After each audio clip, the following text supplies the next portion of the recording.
syukur hanya kepadamu Bapa di surga. Terima kasih.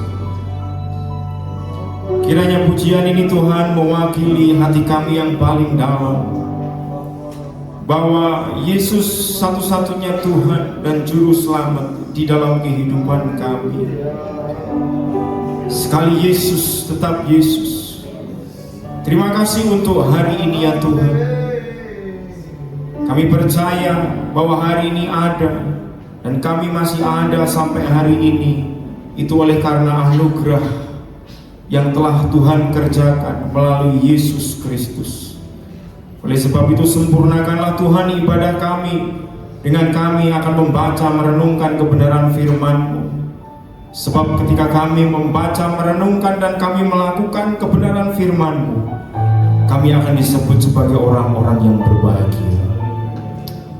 Oleh sebab itu kami meminta sekali lagi kuasa Roh-Mu yang kudus turun di tengah-tengah kami, melawat setiap kami, mengarahkan kami kepada kehendak Tuhan yang sempurna atas setiap kehidupan kami. Segala pujian, hormat, kemuliaan hanya bagi Bapa di surga, di dalam nama Tuhan Yesus Sang Kristus. Haleluya. Amin. Amin. Amin. Terima kasih untuk para pengisi pujian. Mari Bapak Ibu sebelum sudah duduk ya, mari kita sapa saudara di samping kanan, samping kiri. Kita beri salam, kemudian katakan kata-kata yang terbaik untuk saudara-saudara kita. Haleluya. Bapak Ibu sekalian yang terkasih, pada pagi hari ini kita akan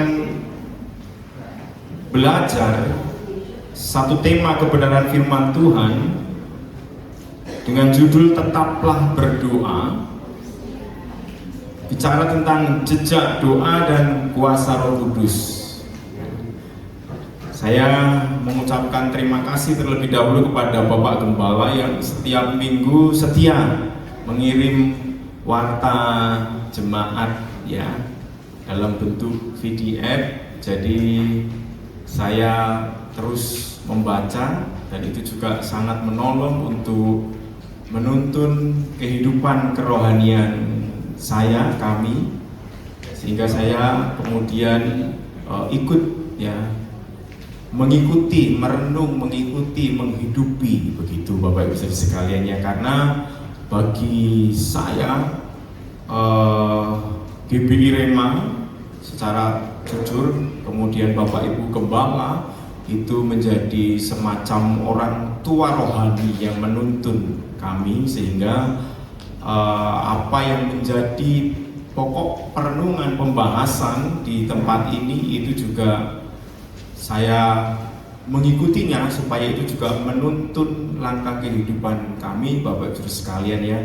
Karena bagaimanapun juga kita butuh orang tua rohani yang menuntun kehidupan kita. Nah, oleh sebab itu tema firman Tuhan masih tetap dalam hubungannya dengan berdoa, karena hari-hari ini kita sedang membahas tentang doa, tentang berdoa. Bapak Ibu, kita buka dulu di kitab 1 Tesalonika pasal yang ini fotokopiannya hilang, 5:17. Ada satu ayat yang sangat pendek di sana dikatakan, ini saya bacakan saja Bapak Ibu ya. Tetaplah berdoa, ya, tetaplah berdoa. Jadi Paulus memerintahkan untuk kepada jemaat dulu, sekarang, dan yang akan datang untuk tetap berdoa. Kemudian di dalam ini Bapak Ibu bisa membukanya, kitab Kisah Para Rasul pasal yang pertama. Saya akan baca untuk Bapak Ibu dari ayat yang ke-12 sampai dengan ayat yang ke-14, yang judul perikopnya adalah Rasul-Rasul menanti-nanti. Menanti apa? Menanti janji Tuhan. Kalau kita membaca di pasal sebelumnya, di perikop cerita sebelumnya, ada Yesus terangkat ke surga.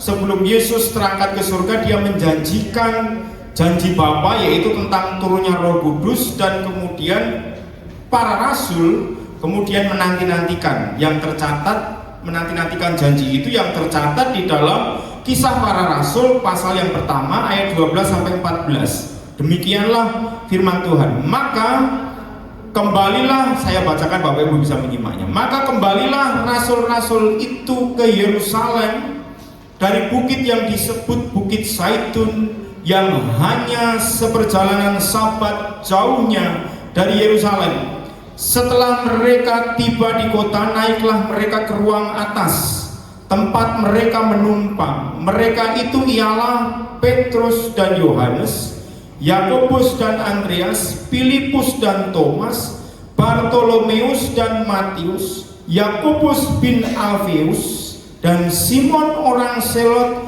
dan Yudas bin Yakobus. Mereka semua bertekun dengan sehati, perhatikan, dalam doa bersama-sama dengan beberapa perempuan serta Maria ibu Yesus dan dengan saudara-saudara Yesus. Bapak Ibu sekalian yang terkasih, tetaplah berdoa. Jejak doa dan kuasa Roh Kudus di tengah kehidupan modern yang serba cepat. Bapak Ibu ya, sekarang dunia ini kan begitu sangat cepat ya. Jujur, kita melihat bahwa orang percaya itu, walaupun tidak semua, mengalami kemunduran dalam kehidupan doa. Dikarenakan apa, Bapak Ibu sekalian? Adanya kesibukan pekerjaan, sibuk bekerja, tuntutan ekonomi. Jadi kadang kan kita sebagai manusia itu, nek orang Jawa sebut kemerungsung ya. Doa sih apa kerja sih, Bapak Ibu sekalian ya. Karena mungkin butuh banyak dan lain sebagainya. Wah, dunia semakin cepat dan sebagainya. Kadang-kadang di tengah-tengah kemerungsungan kita atau ketergesa-gesaan kita, itu ada banyak orang yang kemudian memilih untuk kerja dan lain sebagainya. Yang saya maksud seperti itu, Bapak Ibu sekalian. Dunia itu kan begitu kan, membuat kita itu pokoknya itu kayak semacam berlomba-lomba mengejar segala sesuatu yang sebetulnya itu bukan prioritas utama di dalam kehidupan iman Kristen. Kadang-kadang kan diperhadapkan begitu ya Bapak Ibu sekalian ya. Sehingga kemudian kita memilih untuk sibuk bekerja dan lain sebagainya. Atau perkembangan teknologi digital. Ada banyak kehidupan yang sekarang ini seolah-olah orang itu, kita itu tidak butuh lagi merendahkan diri di hadapan Tuhan untuk berdoa. Karena kan disrupsi digital itu begitu luar biasa dengan perkembangan AI, Bapak Ibu sekalian ya. Sekarang kita telah tiba pada satu generasi bahwa kita itu tidak kurang yang namanya pengetahuan. Betul ya Bapak Ibu sekalian ya. Kita mau cari apa saja di dunia digital, apalagi AI itu ada. Kita tinggal klik dan lain sebagainya, tinggal ketik keluar. Tetapi Bapak Ibu sekalian, kadang-kadang kita lupa bahwa kita itu juga butuh merendahkan diri di hadapan Tuhan, bahwa kita itu sebetulnya generasi sekarang ini mungkin tidak hanya butuh pengetahuan sudah tidak butuh. Yang dibutuhkan apa? Keteladanan. Serta arus informasi yang tidak pernah berhenti sering menyita perhatian dan waktu manusia. Semakin banyak kita melihat informasi yang ada di dunia ini melalui media sosial. Memang tidak semua, tetapi kadang-kadang justru membuat kita itu semakin banyak khawatir. Kalau khawatir kemudian malah dipikir-pikir lali tidak merendahkan diri di hadapan Tuhan. Bapak Ibu sekalian ya, sekarang kan sudah digilir mati lampu, betul Bapak Ibu sekalian. Di Salatiga pun juga sudah digilir mati lampu, Bapak Ibu sekalian. Ya toh, Bapak Ibu ya. Tidak sedikit orang lebih mengandalkan kemampuan diri, pengetahuan, jaringan sosial atau sumber daya yang dimiliki daripada datang kepada Tuhan dalam doa. Akibatnya kita kemudian perlahan kehilangan satu titik sentral dalam kehidupan rohani dan sering dipandang hanya sebagai pelengkap aktivitas kerohanian. kita kemudian kehilangan bahwa sebetulnya doa, kehidupan doa itu Bapak Ibu sekalian, itu titik sentral di dalam kehidupan iman kekristenan kita. Tetapi oleh karena di awal tadi yang sudah saya sampaikan, kemudian kita kayak semacam kehilangan titik sentral itu Bapak Ibu sekalian, dan kita hanya memandang doa itu hanya sebuah aktivitas pelengkap. Tahu Bapak Ibu sekalian, doa itu adalah salah satu kegiatan gereja yang diadakan oleh gereja kita di tempat ini di hari Selasa. Doa Selasa, Bapak Ibu sekalian. Kan hanya pelengkap. Engko nek ra teko ora lengkap. Engko nek ra teko ditekoki Bapak Ibu Gembala misalkan ya kan. Bapak Ibu sekalian. Sebetulnya bukan bicara mengenai masalah didata oleh Bapak Ibu Gembala, Bapak Ibu sekalian. Tapi sebetulnya itu harus menjadi satu kesadaran bahwa doa itu adalah titik sentral dalam kehidupan kita. Padahal Bapak Ibu sekalian, padahal kita bisa menguji ini kepada diri kita sendiri, Bapak Ibu ya. Tidak usah melihat orang lain, kita uji saja kepada diri kita sendiri. Kalau kehidupan doa kita melemah, maka kepekaan terhadap pimpinan Allah dalam kehidupan kita itu juga akan semakin lemah, Bapak Ibu sekalian ya. Ketika kehidupan doa melemah, kepekaan terhadap pimpinan Allah juga semakin berkurang, sehingga banyak keputusan dan tindakan diambil berdasarkan pertimbangan manusia semata. Ketika kehidupan doa melemah, kita juga akan semakin merasa tidak berdaya.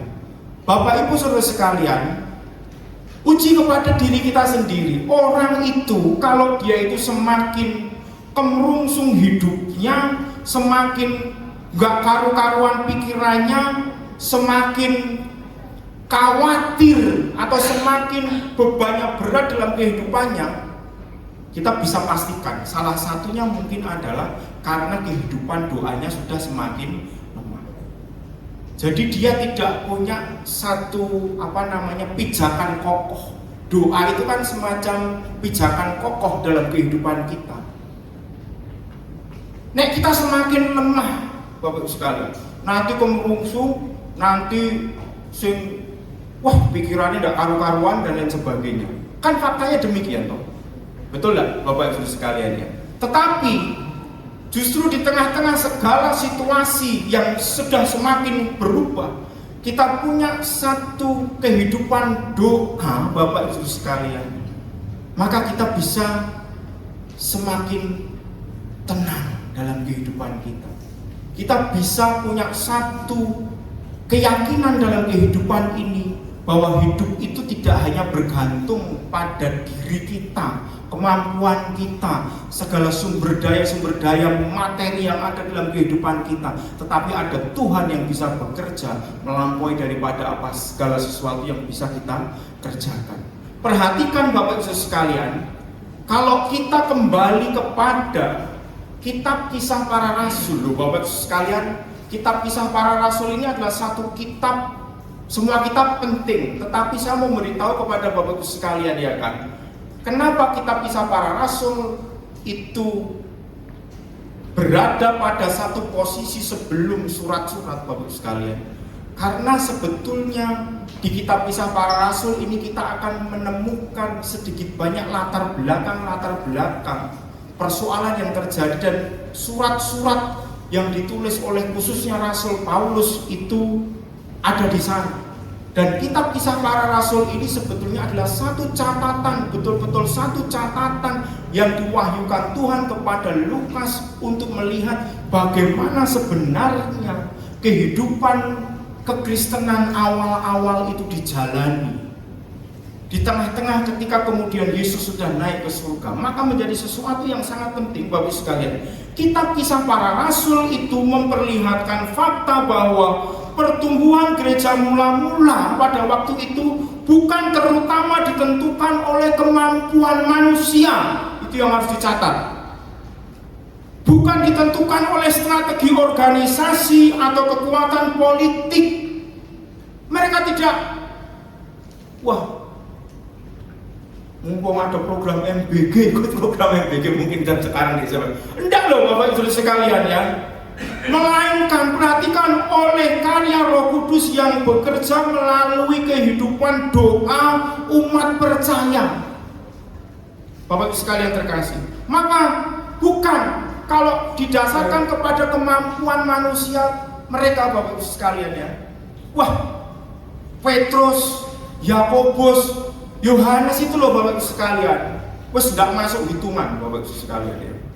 Wong kalau Bapak Ibu baca di dalam pasal 13, rasul yang pertama kali meninggal siapa? Rasul Yakobus loh Bapak Ibu sekalian. Kan rasul Yakobus rasul yang paling cepat mati Bapak Ibu sekalian. Tapi kita melihat karya Roh Kudus terus bekerja. Bukan didasarkan kepada kemampuan manusia, bukan didasarkan kepada strategi organisasi atau kekuatan politik, melainkan perhatikan oleh karya Roh Kudus yang bekerja melalui kehidupan doa.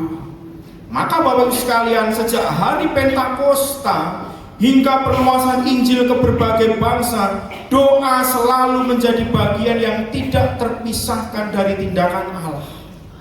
Ketika para murid berdoa, Roh Kudus dicurahkan. Ketika orang percaya pada waktu itu mencari kehendak Tuhan dalam doa, Roh Kudus memberikan petunjuk dan arahan. Bahkan ketika gereja menghadapi penderitaan dan penganiayaan, doa menjadi sarana bagi Roh Kudus untuk menyatakan kuasa dan menghadirkan kesaksian yang mengubahkan banyak orang. Maka yang pertama Bapak Ibu sekalian, kita belajar bahwa doa dan Roh Kudus itu sebetulnya adalah pola rohani gereja mula-mula. Tidak boleh kemajuan zaman atas nama kemajuan zaman, atas nama apa dan lain sebagainya, kemudian pola rohani ini diubah. Maka perhatikan di ayat yang ke-14 pasal yang pertama, mereka semua bertekun dengan sehati dalam doa bersama-sama dengan beberapa perempuan serta Maria ibu Yesus dengan saudara-saudara Yesus. Bapak Ibu sekalian yang terkasih, sebelum gereja mula-mula itu mengalami peristiwa Pentakosta, sebelum 3.000 orang bertobat, sebelum mujizat-mujizat terjadi, sebelum Injil diberitakan sampai ke berbagai wilayah, perhatikan, dan sebelum ada catatan 27 ayat tentang doa di dalam kisah selanjutnya, Bapak Ibu sekalian terkasih, kitab Kisah Para Rasul terlebih dahulu mencatat satu aktivitas yang sangat penting. Apa Bapak Ibu sekalian? Doa bersama. Bapak Ibu kalau membaca kitab Kisah Para Rasul, di dalam 28 pasal itu juga ada 28 aktivitas doa. Bapak Ibu sekalian ya. Menariknya adalah sebelum ada ayat-ayat tentang bagaimana kemudian para rasul, bagaimana kemudian orang percaya itu tetap hidup di dalam doa, diawali terlebih dahulu Bapak Ibu sekalian ya, bahwa ketika Yesus menjanjikan pencurahan Roh Kudus, maka janji itu ditanggapi. Janji itu hanya bisa diterima ketika mereka menanti-nantikan janji itu dengan aktivitas apa Bapak Ibu sekalian? Aktivitasnya adalah doa bersama.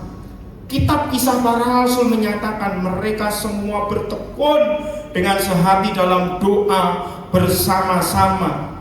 Bapak Ibu, maka ini sebetulnya bukan hanya sebuah catatan sejarah, tetapi sebetulnya ini merupakan semacam penegasan iman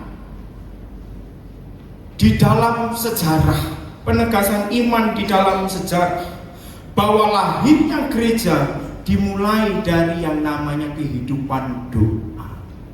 Kalau pasal yang kedua peristiwa Pentakosta itu dipahami sebagai lahirnya gereja, maka sebelum ada peristiwa Pentakosta yang kemudian membuat gereja itu lahir, Apa yang dilakukan mereka terlebih dahulu? Doa. Bapak Ibu sekalian, doa. Mereka berdoa bersama-sama. Maka Bapak Ibu sekalian, Lukas yang menulis kitab Injil Lukas dan kitab Kisah Para Rasul di dalam ilham Roh Kudus sengaja menempatkan peristiwa ini di awal kitab untuk menunjukkan bahwa pondasi pelayanan gereja itu, sekali lagi Bapak Ibu, bukanlah kemampuan para rasul, melainkan ketergantungan mereka kepada Allah. Sebelum Roh Kudus dicurahkan pun Bapak Ibu sekalian, mereka itu berdoa. Amin Bapak Ibu sekalian terkasih. Ya kita jangan tekan-tekan beri salam sambil kirim lihat apa dan sebagainya, katakan saja berdoa gitu saja Bapak Ibu sekalian. Berdoa ya. Maksudnya itu kalau Bapak Ibu sudah mulai lemah berdoa itu ya ayo berdoa lagi begitu Bapak Ibu sekalian ya. Nah Bapak Ibu perhatikan, kan para murid pada waktu itu sedang berada dalam masa penantian dan ketidakpastian loh.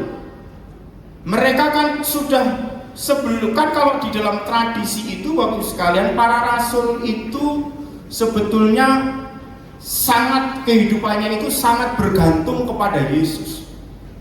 Maka kalau kita lihat ceritanya ketika Yesus kemudian mati, mereka kan goncang semua atau balik kepada kehidupan pekerjaan yang lama, seperti tercatat di dalam Yohanes pasal yang ke-21. Petrus, Yakobus dan Yohanes pun kembali Bapak Ibu sekalian. Nah ini kemudian mereka sebetulnya menemukan, karena Yesus menemui mereka, Yesus bangkit.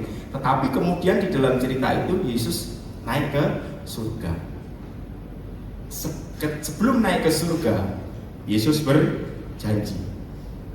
Maka sebetulnya pada waktu itu ini adalah fase dalam kehidupan para rasul yang membuat mereka itu sebetulnya ragu atau tidak pasti pada fase selanjutnya.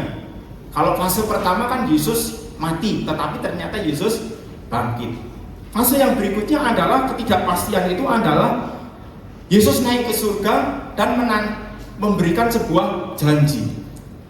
Yesus telah naik ke surga, tetapi Roh Kudus yang dijanjikan belum dicurahkan. Mereka itu sebetulnya pada waktu itu belum mengetahui secara pasti bagaimana masa depan kehidupan mereka loh, Bapak Ibu sekalian. Kan manusia itu, kesempurnaan kita kan terletak pada ketidaksempurnaan kita. Kalau Tuhan Maha tahu, manusia kadang-kadang sok tahu tuh Bapak Ibu sekalian ya. Dan sebetulnya mereka kan tidak tahu nanti kehidupan ke depan mereka seperti apa, kehidupan pelayanan mereka seperti apa. Tetapi dalam situasi tersebut, perhatikan, mereka tidak memilih untuk menyusun strategi, membangun organisasi atau mencari kekuatan politik untuk menghadapi tantangan yang akan datang. Sebaliknya Bapak Ibu, sederhana Bapak Ibu sekalian, mereka kumpul-kumpul bertekun di dalam doa.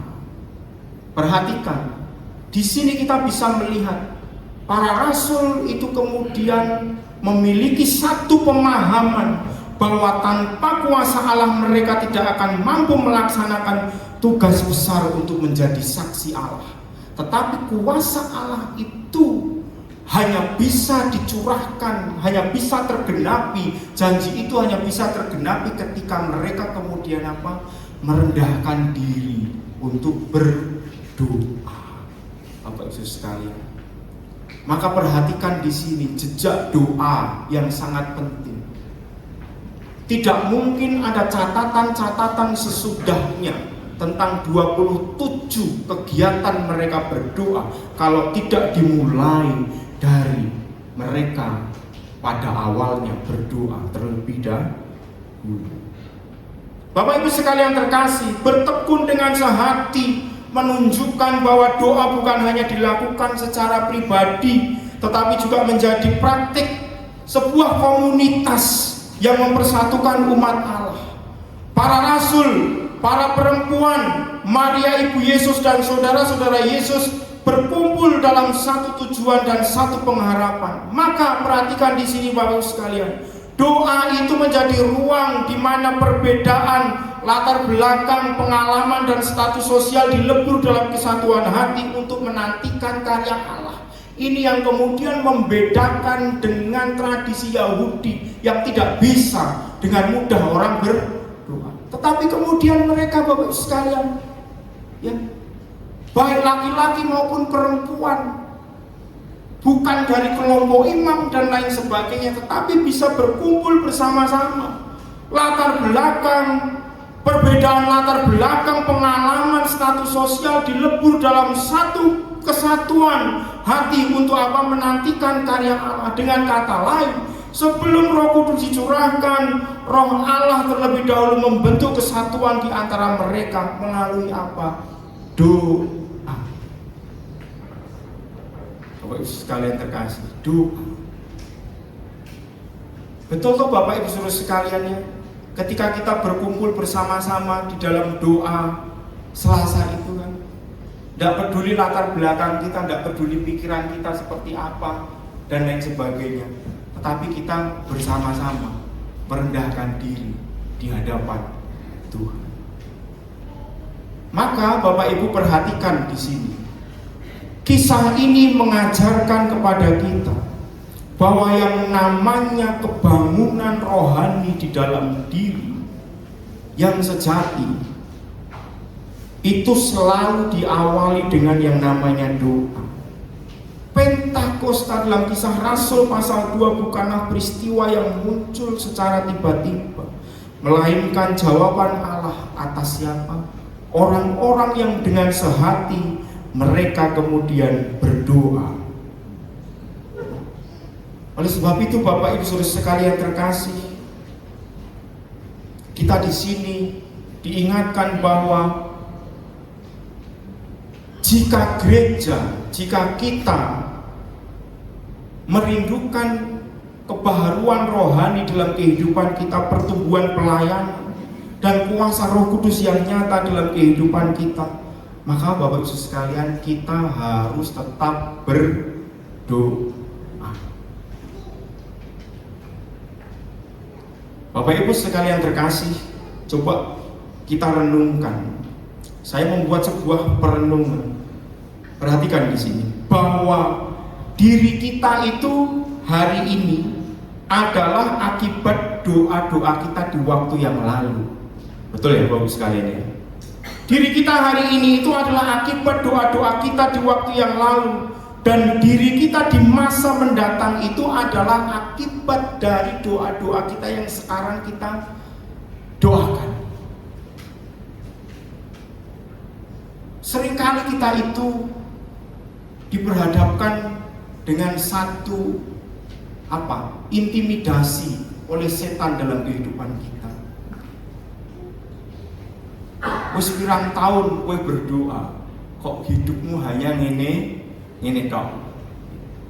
Padahal Bapak Ibu sekalian terkasih, perhatikan, hari ini kita itu ada, sebagaimana kita ada, itu sebetulnya adalah karena kita di waktu-waktu yang lalu itu sudah berdoa.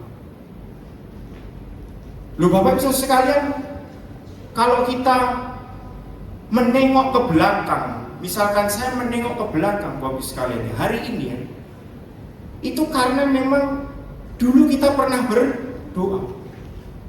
Loh saya masih ingat loh Bapak Ibu sekalian, di doa Selasa ya, kita memuji menyembah Tuhan sederhana banget. Pokoknya kita berdoa, pengen sujud ya sujud. Betul ya Bapak Ibu sekalian ya. Pengen membaca firman Tuhan ya membaca firman Tuhan. Ada doa-doa yang dinaikkan. Sehingga sebetulnya Bapak Ibu ya, hari ini itu mungkin Pak bisa tadi berdoa, memimpin doa syafaat, mengajak kita doa Bapak kami. Loh Bapak Ibu, bukan berarti itu terjadi begitu saja, tetapi hari ini itu sebetulnya adalah karena Tuhan sudah mendengar doa-doa kita sehingga kita itu bisa seperti hari ini. Apapun itu, Mungkin kalau kita tidak berdoa atau kita tidak berdoa di waktu-waktu yang lalu, bisa jadi mungkin kita tidak ada di ruangan ini, mungkin kita tidak sampai seperti hari ini. Tetapi karena doa-doa kita, maka kita ada seperti sekarang ini. Nah, iblis itu, setan itu selalu mengintimidasi kita, ngomong ke kita, wes dadi wong Kristen pirang tahun melu doa Selasa berapa puluh tahun dan lain sebagainya. Nek kok uripku ngono-ngono tok dan sebagainya. Bapak Ibu sekalian, ngono-ngono tok itu sebetulnya juga adalah bagian dari karena kita telah berdoa.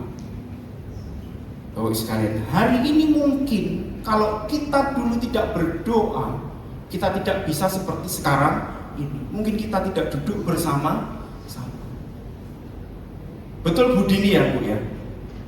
Ya. Kita kan perlu kesadaran itu toh Bapak Ibu sekalian ya kan. Mungkin hari ini tidak sebaik apa yang kita harapkan di waktu yang lalu, tetapi di waktu yang lalu kita telah berdoa, sehingga hari ini sebetulnya adalah bagian daripada Tuhan telah menjawab doa kita dan Tuhan telah memelihara kehidupan kita. Amin Bapak Ibu sekalian. Apapun itu yang mungkin itu belum betul-betul sesuai dengan harapan kita, karena memang rancangan Tuhan lebih besar daripada rancangan kita. Tetapi mari kita belajar Bapak Ibu sekalian ya kan? Tidak akan ada cerita-cerita yang lain di dalam kitab Kisah Para Rasul itu kalau kemudian para rasul pada waktu itu ragu terhadap janji Allah dan mereka memutuskan untuk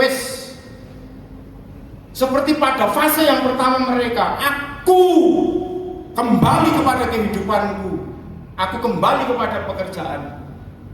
Tetapi perhatikan, Tuhan ketika bangkit kemudian menemui mereka, menyapa mereka, menguatkan mereka kembali. Kalau pada fase yang kedua, di tengah-tengah ketidakpastian, Yesus sudah naik dan kemudian janji itu tidak kemudian disikapi dengan doa, maka kita melihat, maka tidak akan melihat cerita-cerita yang selanjutnya, tidak akan ada jejak-jejak doa dan kuasa Roh Kudus yang bekerja, Bapak Ibu sekalian. Oleh sebab itu Bapak Ibu sekalian, ayo kita itu tetap terus berdoa, karena hari ini sebetulnya adalah bagian daripada doa-doa kita yang dinaikkan di waktu yang apapun itu Bapak Ibu sekalian. Anak-anak kita atau kita sendiri hari ini itu adalah bagian daripada doa-doa kita di waktu yang lalu. Dan diri kita di masa yang mendatang itu ditentukan juga oleh doa-doa kita sekarang. Maka Bapak Ibu sekalian, ayo kita berdoa.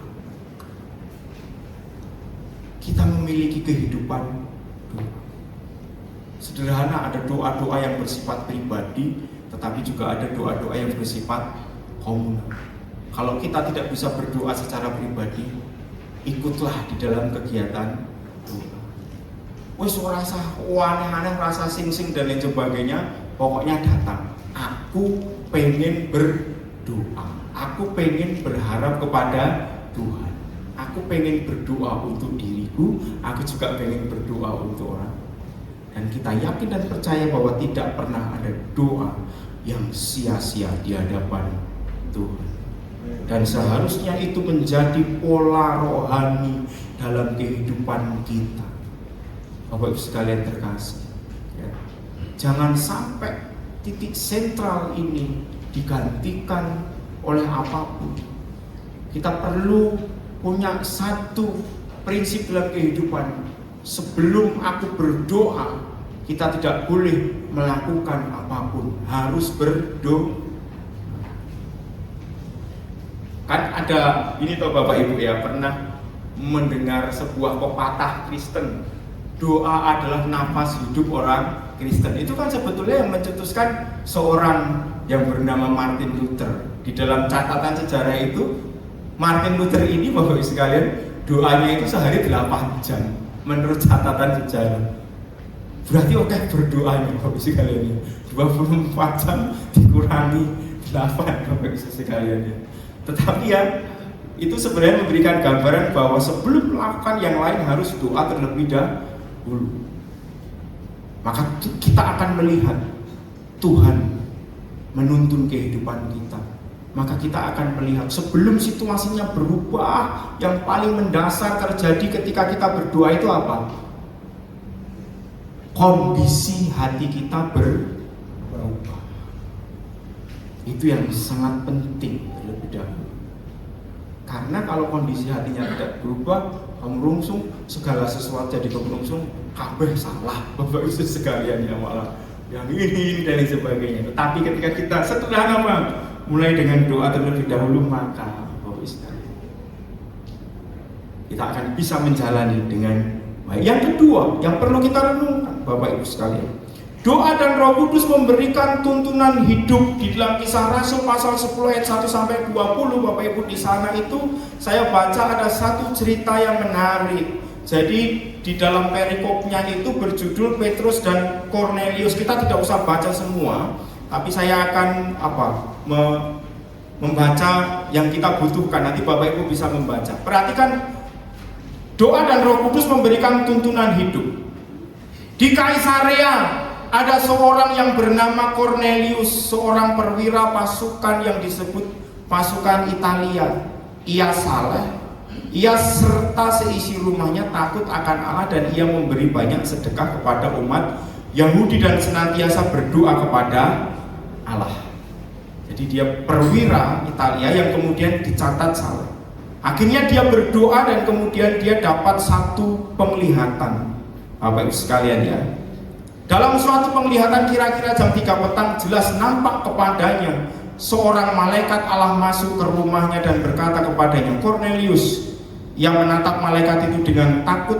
Ia berkata, ada apa Tuhan? Jawab malaikat itu, semua doamu, sedekahmu telah masuk di hadirat Allah, dan Allah mengingat engkau. Dan sekarang suruhlah beberapa orang ke Yope untuk menjemput seseorang yang bernama Simon, yang disebut Petrus. Itu yang dia doakan. Di satu sisi ada seorang bernama Kornelius, seorang yang saleh.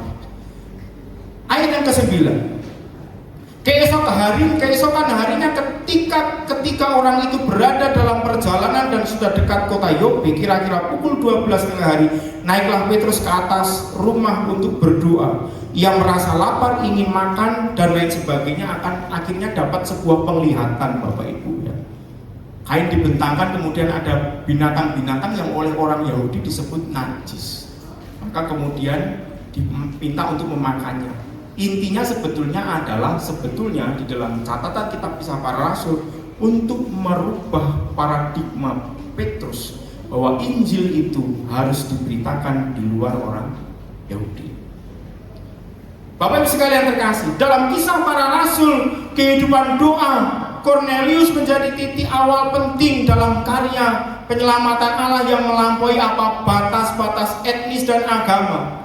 Kornelius itu digambarkan sebagai seorang perwira yang saleh, murah hati dan rajin berdoa. Bapak Ibu perhatikan di sini, meskipun dia sebetulnya bukan orang murni Yahudi, tetapi ketika orang Yahudi bicara mengenai kesalehan hidup, itu referensi utama mereka siapa Bapak Ibu sekalian di dalam perjanjian lama? Adalah Ayub. Dicatat bahwa Ayub itu adalah orang yang paling saleh. Kenapa kok dia paling saleh? Standar hidupnya itu ditentukan bukan karena perbuatan. Maka kalau kita membaca di dalam perjanjian lama, di sana kemudian dikatakan bahwa siapa tahu anakku berbuat dosa di dalam hatinya, maka kemudian Ayub mempersembahkan korban. Jadi standar mengenai kesalehan itu Bapak Ibu sekalian sampai kepada hati. Dan nampaknya di sini Bapak Ibu sekalian kita melihat bahwa doa orang saleh itu meskipun mereka belum mengenal Yesus kemudian didengar. Yang kemudian akhirnya Kornelius ini doanya dijawab. Dalam momen doa itulah Allah memberikan penglihatan dan kemudian mengundang Petrus. Di sisi lain, Petrus juga mengalami transformasi pemahaman iman melalui kehidupan doanya. Ketika ia sedang berdoa di atas soto rumah, ia menerima penglihatan yang tadi saya jelaskan. Bapak Ibu, maka perhatikan di dalam konteks cerita ini, kita melihat bahwa Roh Kudus itu membentuk ulang apa? Wawasan Petrus mengenai keselamatan, bahwa keselamatan itu bukan hanya milik orang Yahudi. Maka perhatikan di sana, doa menjadi ruang di mana Allah tidak hanya memberikan petunjuk praktis, tetapi juga memperluas paradigma iman seseorang. Kedua pengalaman ini menegaskan bahwa Roh Kudus memakai kehidupan doa untuk menyatakan kehendak Allah secara dinamis dalam dua arah. Kornelius dibukakan hatinya untuk mengundang Petrus, sedangkan Petrus dibukakan pikirannya untuk menerima bangsa lain dari rencana keselamatan Allah. Maka di sini Bapak Ibu, doa itu bukan hanya sarana komunikasi manusia kepada Allah, tetapi apa? Semacam menjadi medium transformasi bagi mereka berdua.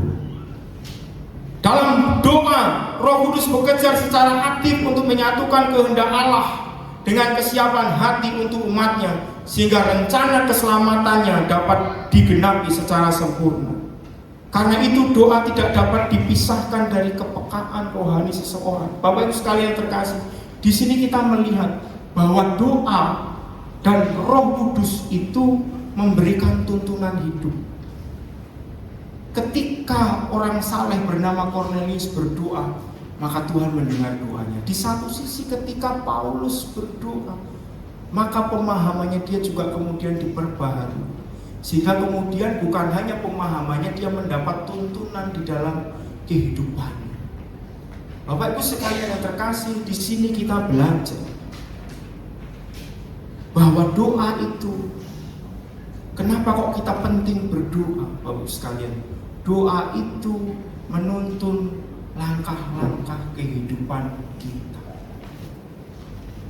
Doa itu menjadi penuntun langkah-langkah kehidupan kita. Loh, setiap hari kan hidup itu diperhadapkan dengan pilihan. Betul ya Bapak Ibu sekalian ya? Kita kadang bisa jengkel, kita bisa kecewa dan lain sebagainya. Maka tadi saya katakan, kalau orang itu kehidupan doanya itu tidak jelas, maka sebetulnya arah dan langkah hidupnya juga tidak jelas, Bapak Ibu sekalian. Tetapi kalau orang itu, dia kehidupan doanya jelas, hubungan pribadinya dengan Tuhan itu tulus. Seperti ini loh Bapak Ibu, Kornelius tuh ya. Hati itu kan penting ya Bapak Ibu sekalian ya. Kapan hari saya share dengan saya tentang hati dan lain sebagainya ya. Kan hati itu menjadi penentu tuh. Maka tadi dikatakan Kornelius itu adalah orang yang saleh. Nah, dalam tradisi Yahudi itu kan saleh merujuk kepada Ayub. Loh, Ayub itu adalah orang yang standar hidupnya, kenapa kok dia disebut saleh? Bukan perbuatan loh Bapak sekalian, bukan religiusitasnya loh. Tapi sebenarnya didasarkan pada satu ungkapan, siapa tahu anak berdosa di dalam hatinya. Bukan pada perbuatan, dalam hati pun itu menurut Ayub harus diselesaikan di hadapan Allah. Itu kan catatan saleh dalam tradisi Yahudi kan demikian tuh Bapak sekalian. Nah, nampaknya Kornelius ketika kemudian disebut saleh, dia adalah orang yang sebetulnya standar hidupnya didasarkan kepada ketulusan hatinya. Artinya adalah ketika dia berdoa, betul-betul pengen dia itu menemukan kebenaran sebetulnya. Ya, pengen menemukan kebenaran. Maka kemudian catatannya, Kornelius, doamu sudah didengar dan lain sebagainya. Sederhana banget toh Bapak Ibu sekalian ya. Memang hatinya pengen menemukan Tuhan, memang hatinya pengen berharap kepada Tuhan, bersandar kepada Tuhan. Hanya itu saja, maka doanya dijawab. Nah, oleh sebab itu Bapak Ibu sekalian terkasih, di sini kita belajar. Kadang-kadang kita itu loh Bapak Ibu sekalian ya, belajar bukan hanya sebuah formalitas doa, tetapi lebih kepada batin kita. Batin kita. Maka tadi saya katakan doa itu bisa doa pribadi, doa bisa secara komunal. Saya kadang-kadang bercanda sama mahasiswa, kalian itu hati-hati loh. Kalau doa secara komunal itu kadang-kadang dalam bercanda saya munafik semua gitu. Udah kenapa Pak? Wah, kalau doa Bapak sekalian di asrama itu Bapak sekalian ya, nek doanya itu doa lorong, doa pagi itu cowok sendiri, cewek sendiri. Itu cowok itu kadang-kadang Bapak sekalian nenek sing rong atus, rong sikuatan, doa ngene duwe pro ini Bapak sekalian ya kan. Tambah lama tidur. Bapak sekalian. Tapi Mas Agus, nek doanya bareng dijadikan satu di asrama belakang itu Om, cowok cewek dari sebuah. Wah, yang cowok-cowok itu jam 3:30 terus 200 Bapak sekalian ya Om. Wah, seger jarine ya kan. Wah, nanti duduknya enggak ada sing bungkuk ini enggak ada, Mbak. Duduknya tegak. Sebelum anak-anak saya masuk mereka sudah angkat tangan. Diberkati lo apa dan sembati gitu kan. Kadang-kadang begitu ya. Ajar semua kalian ya. Bener gak kita tanya gitu. Bener Pak, tapi nih kamu doa bersama-sama cowok aja kamu gak jelas ya kan, yang tidur lah yang belum gosok gigi, tapi nih dilihat yang cewek-cewek, wah kamu berdiri tegak, angkat tangan diberkati, bunyi duduknya tegak, gak ada yang tidur, sudah mandi, sudah sisiran semua ya kan. Saya ngomong, apalagi kalau doa pribadi, jangan-jangan gak pernah doa pribadi sekalian ada bantuan. Nah, maksud saya adalah Bapak Ibu sekalian ya kan, ayo kita itu punya keutuhan ya. Seperti Cornelius kita belajar, ini hati. Doa itu harus betul-betul dari dalam hati, bahwa kita itu rindu. Bapak Ibu sekalian, sehingga ini tidak hanya bicara mengenai aktivitas, entah itu doamu secara pribadi atau kelompok, Bapak Ibu sekalian, itu sebenarnya tidak ada bedanya. Bahwa aku itu ya mau, bahwa aku itu ya berharap kepada Tuhan. Bapak Ibu sekalian terkasih, karena di situ kemudian akan menjadi tuntunan dalam kehidupan kita. Kalau kita kurang berdoa, kalau kita tidak berdoa, atau kalau kita hari-hari ini mungkin merasa galau dan lain sebagainya, yuk. Maka tadi saya katakan loh Bapak Ibu sekalian, saya ketika menulis ini tuh merenung, oh iya betul ya kan. Mungkin nek dulu aku tidak berdoa. Kan paling sering kan doa kita Selasa itu di sini. Saya itu dikuatkan dengan cerita-cerita doa kita yang ada di GBI Rema Doa Selasa. Saya masih ingat ketika Mbak Susi waktu itu hamil siapa itu ya Mbak ya, keserempet terus ininya coba ya Mbak ya. Ingat ya Mbak? Lupa ya malah nih, yang disuruh operasi itu loh Mbak. Oh sudah nggak hamil ya, sudah nggak hamil ya. Betul ya Mbak ya. Terus kalau operasi apa ya Mbak ya? Ototnya sobek, putus, harus operasi. Akhirnya datang dijemput ya Mbak ya, minta dijemput doa di sini, kemudian mengalami kesembuhan. Cerita-cerita itu loh bagus sekali. Maka tadi saya katakan, saya pastikan bahwa hari ini itu sebetulnya adalah bagian dari doa-doa kita di waktu yang lalu. Dan kehidupan kita mendatang itu ditentukan oleh doa-doa kita. Nek motivator kan, kualitas hidup hari ini menentukan kualitas hidup hari depannya kan. Padahal sebenarnya kalau kita belajar dari kitab Kisah Para Rasul sederhana. Cerita-cerita selanjutnya yang luar biasa dimulai dari apa? Doa. Nanti kalau Bapak Ibu tidak percaya kan punya HP loh Bapak Ibu ya. Semua kan punya HP. Ada Alkitabnya ya Pak ya. Ya kan. Buka kitab Kisah Para Rasul kemudian ketik di kitab Kisah Para Rasul, kemudian yang di kaca pembesar itu ketikkan doa.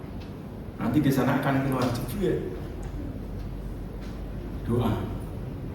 Ada 28 cerita tentang doa dengan Roh Kudus yang dimulai dari Kisah Para Rasul pasal 1 ayat yang ke-14. Bapak Ibu sekalian yang terkasih, panggilan tetap berdoa bukan sekedar anjuran, tetapi undangan untuk kembali kepada sumber kehidupan rohani yang sejati. Seperti Cornelius yang terbuka terhadap tuntunan Allah dan Petrus yang diubahkan cara pandangnya melalui doa, demikian pula kita dipanggil untuk hidup dalam kepekaan yang terus-menerus terhadap Roh Kudus. Bila doa tidak lagi menjadi biarlah doa tidak lagi menjadi bagian kecil dari kehidupan kita, Bapak Ibu ya, tetapi seharusnya itu menjadi seluruh pusat keberadaan kita, sehingga setiap langkah, keputusan dan pelayanan kita sungguh dipimpin oleh Allah Roh Kudus yang hidup. Bapak Ibu sekalian terkasih, saya mau cerita, ini berdasarkan sebuah pengalaman. Kenapa kok saya memberi judul jejak-jejak doa? Beberapa tahun yang lalu Theo itu punya teman kecil di sekolah, waktu itu kelas 1 SD. Tahu-tahu mamahnya meninggal. Anaknya itu namanya Andrew. Kemudian saya itu kayak timbul belas kasihan, karena dulu pernah saya ceritakan di sini Bapak sekalian ini. Kemudian saya nganter Theo, saya datang temui anak ini. Saya peluk dia, Andrew, jangan sedih, bahwa Yesus itu punya masa depan atas kehidupan Andrew. Dia Buddha, Bapak Ibu. Papa mamanya Buddha, dia juga orang Buddha. Kemudian kita bertemu, saya bertemu dengan bapaknya juga, kemudian hanya share dan sebagainya. Tetapi Bapak Ibu sekalian, karena di dalam hati ini ada belas kasihan, kita juga tidak doa yang apa dan sebagainya. Tetapi kalau malam itu, saya biasanya kalau malam mau tidur itu berdoa, Bapak Ibu ya. Sambil tidur sambil berbaring, Tuhan, aku tuh punya hanya satu kerinduanku, supaya Andrew ini, sebenarnya yang saya doakan hanya anak ini ya, supaya Andrew ini dia itu mengalami perjumpaan dengan Yesus secara pribadi. Kalau ketemu di sekolah itu juga paling saya salaman, Andrew, baik-baik ya, Yesus mengasihimu, Yesus mengasihimu. Satu ketika Bapak Ibu sekalian, anak ini cerita sama Theo beberapa bulan yang lalu, Theo, aku tanggal sekian mau dibaptis gitu, aku akhirnya percaya kepada Yesus gitu kan. Akhirnya bapaknya telepon, Pak Dedi gitu kan, dia cerita Bapak Ibu sekalian ya. Dia cerita karena waktu itu dia pernah mengalami tidur kayak mimpi gitu, ketemu dengan orang berbaju putih, kemudian mengatakan ikutlah aku. Nah, entah kenapa Bapak Ibu sekalian, karena kan kami juga jarang ketemu ya kan. Akhirnya dia cerita sama saya, Pak Dedi, saya tolong doakan ya, karena tanggal sekian nanti saya mau baptis. Saya sekarang akhirnya percaya kepada Yesus. Saya kan juga cerita sama pemantau sama ibu waktu itu ya. Loh kok bisa Pak? Kan saya kaget, juga jarang ketemu ya. Kemudian dia cerita gini, Pak, jadi Yesus itu Pak, nama Yesus dan gambaran mengenai Yesus itu tidak bisa hilang dari benak saya. Dia itu hanya sales onderdil motor, badannya gemuk kemana-mana naik motor gitu. Nanti kayak semacam ketok-ketokan Yesus. Akhirnya karena dia itu orang Buddha, Bapak sekalian ya, dia ngomong gini, kalau memang Yesus itu kamu berjodoh dengan aku pengen ketemu dengan kamu, aku pengen mengalami engkau dalam kehidupan. Nah setiap dia berdoa begitu, dia cerita, aku kok rasa sejahtera ya Pak ya, aku rasa sejahtera dan lain sebagainya. Akhirnya 1 bulan yang lalu dia kirim video ke saya, dibaptis. Saya sebenarnya mau memastikan dulu gerejanya itu benar atau enggak dan lain sebagainya gitu ya Bapak sekalian. Akhirnya dia kirim ketika dia dibaptis dengan anaknya dan kemudian surat baptisannya. Oh puji Tuhan Pak, saya pantau terus Bapak statusnya ya kan. Terima kasih Yesus, Engkau memberikan damai sejahtera dalam hidupku nanti di jalan.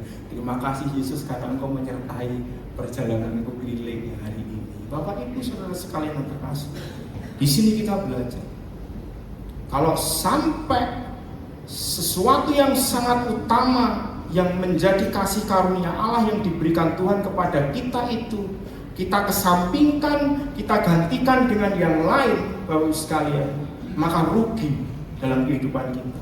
Padahal kalau kita belajar satu hal yang sangat sederhana, janji itu, kebaikan Tuhan itu, kebaharuan hidup dalam kehidupan kita itu, pikiran yang diubahkan itu, Bapak Ibu sekalian.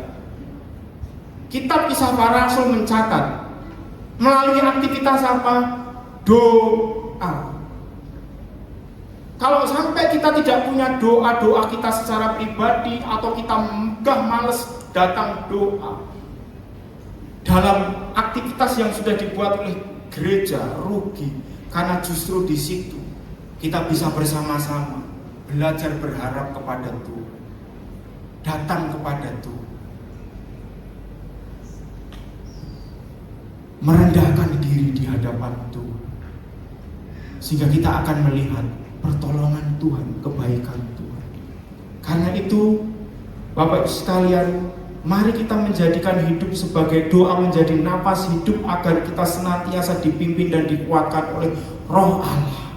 Dari setiap jejak doa yang kita naikkan, Allah menyingkapkan tuntunannya dari setiap ketekunan dalam doa, dan nyata kuasa Roh Kudus yang mengubah kehidupan kita, membentuk arah, menghadirkan kesaksian iman sejati. Inilah jejak doa dan kuasa Roh Kudus yang menyertai gereja, menyertai kita.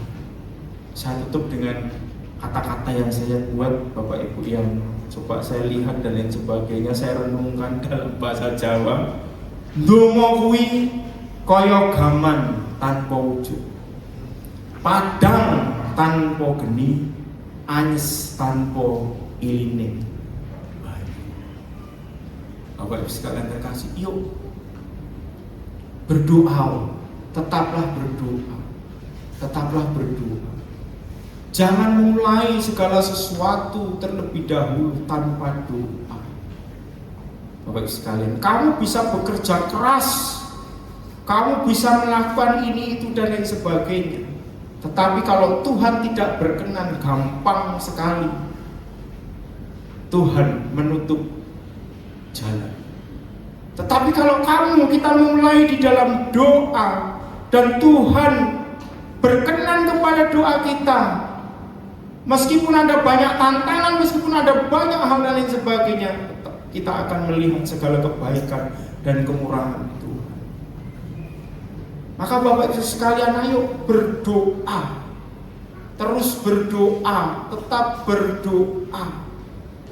Punya waktu-waktu sendiri berdoa kepada Tuhan. Kalau pas bisa datang, Bapak Ibu sekalian, datanglah berdoa bersama-sama. Karena itu sesuatu yang sangat-sangat penting di dalam kehidupan kita. Jangan gantikan dengan yang lain. Bapak Ibu Saudara sekalian terkasih, jangan gantikan itu dengan yang lain. Biarkan kerinduan doa itu lahir. Ayo doa, ayo berharap kepada Tuhan. Kalau hari ini hidupmu ditentukan oleh doa, harusnya kita juga tetap berdoa, karena kehidupan kita di waktu mendatang juga ditentukan oleh doa. Jangan berpikir bahwa Tuhan tidak mendengar menjawab doamu hari ini, ya. Yang mungkin hidupmu masih belum sesuai dengan ekspektasi, itu pun juga bagian daripada Tuhan mendengar dan memeliharakan. Amin Bapak sekalian, tetap berdoa. Tetap berdoa. Mari kita tundukkan kepala. Thank you Jesus for your love, for your mercy from above. You have never let me go. You're the strength within my soul.